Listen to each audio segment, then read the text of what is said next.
2017 Yamaha SCR950 First Ride Review.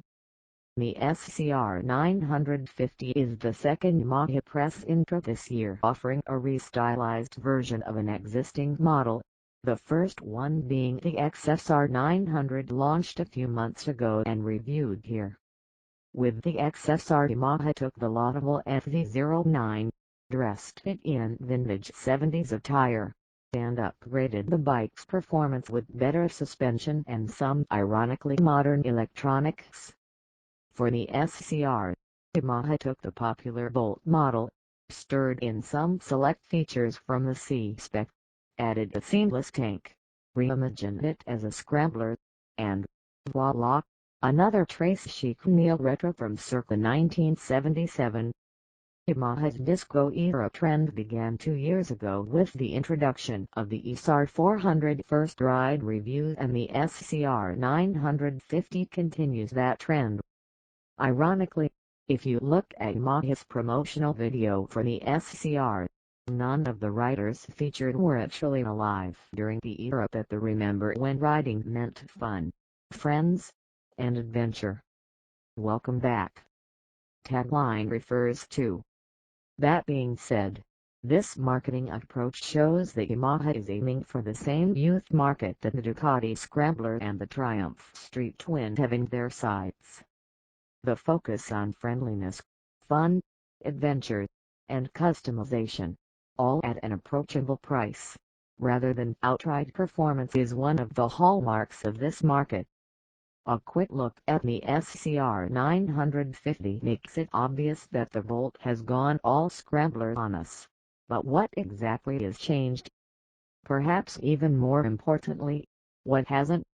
The SCR, while utilizing the same frame as the Bolt, has a new steel subframe that raises the seat from 27.2 inches to 32.7 inches. That's a 5.5 change and has a massive effect on the riding position. The C-Spec seat height is 30.1 inches, making the change noticeable, too. Since the SCR uses the same foot peg location as the C-Spec, the riding position has moved to much more standard fare.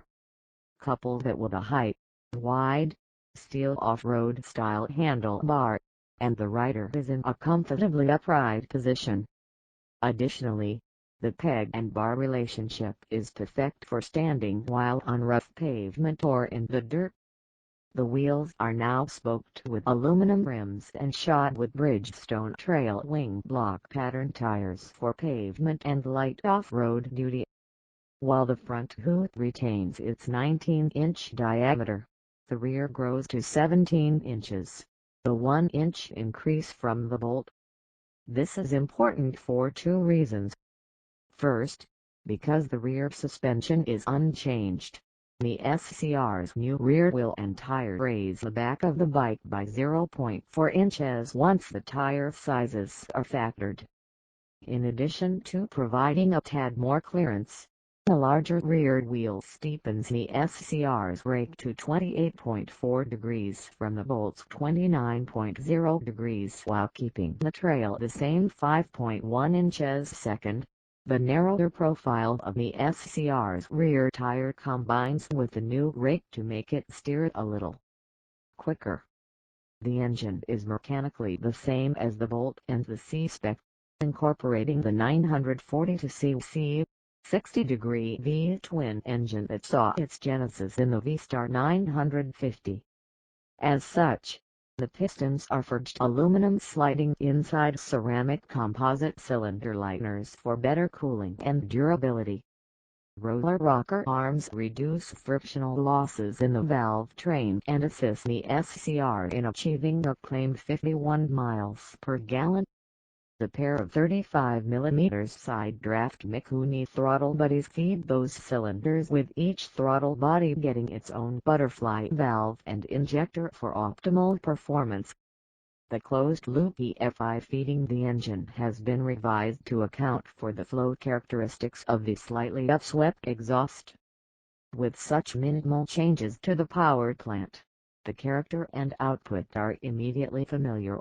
bringing all of the Bolt line's usability front and center from the first release of the easy-to-modulate clutch. The SCR's torque starts early since there's no tachometer. I can't be more specific, and maintains a relatively flat curve through the mid-range. The horsepower builds from there but peters out before the rev limit.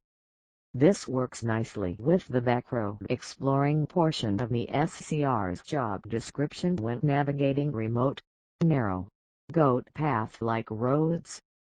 The engine can chuff along in second gear through tight switchbacks, then allow acceleration back up to cruising speed, all with just throttle control. When time comes to shift, the gearbox provides slick, positive shifts both up and down. Around town the SCR is all Bolt, pleasant and perky. Get it on a winding paved road, and the SCR can be ridden in a surprisingly sporty manner, stirring the gearbox for brisk acceleration. Since the SCR's double cradle steel frame and the engine's solid mounts remain unchanged, only the rear subframe was altered. All of the base numbers for the suspension stayed the same. The 41mm standard fork retains its 4.7 inches of travel and spring rate of the C-Spec. It also sports C-Spec gaiters. The piggyback shocks are also the same length and spring rate as the Bolt and C-Spec. However, the damping rates have been slowed for a firmer ride that is slightly more resistant to the hard hits that can happen in the dirt. On smooth or mildly rippled pavement, the SCR feels exactly the same as the Bolt, absorbing the pavement irregularities. When encountering bigger hits on broken pavement or ruts in the dirt, the limited rear travel means that the progressive damping firms up very quickly until the shocks bottom. Fortunately, the new riding position makes it easy for the rider to rise up off the seat, using her legs as a personal suspension system. Frankly, 2.8 inches of travel is not enough for any kind of off-road use, but within the constraint of using the same frame as the Bolt, the shocks make the best of very limited travel. When ridden on pavement, the SCR feels slightly more responsive to steering inputs than the C-Spec, and the chassis is capable of handling cornering forces much greater than the limited lean angle will allow. Although the SCR is a scrambler, the lower body position reminds me of the Harley-Davidson Roadster in the rider's foot placement wide outside of the engine cases. I even bashed my shins on the metal pegs, not rubber, like on the other Bolts when maneuvering in parking lots as I did with the Roadster. The SCR's cornering clearance allows a deeper lean towards the apex, and when the pegs drag, they do so without the drama of hard parts immediately following. We can always dream of getting an even more standard Bolt descendant with slightly rear set pegs in future updates, right? The SCR works great on asphalt. In fact, as someone who has attended introductions for every Bolt model available, the SCR is my favorite of the line yet. When it comes to riding in the dirt, the SCR was clearly designed for exploring fire roads that are frequently found in national forests.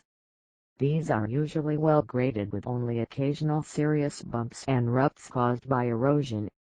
In these conditions, the SCR exceeds my dirt ability. My more dirt-fluent compatriots at the introduction were flinging the SCR around with abandon. So if you have dirt experience and know how to slide the bike in the loose stuff, the SCR has you covered. The route for our introductory ride included fire roads and paved, barely single-lane goat paths that had broken pavement and potholes. The big hits and small jumps, really more like 12-18-inch drops, caused the suspension to bottom every time.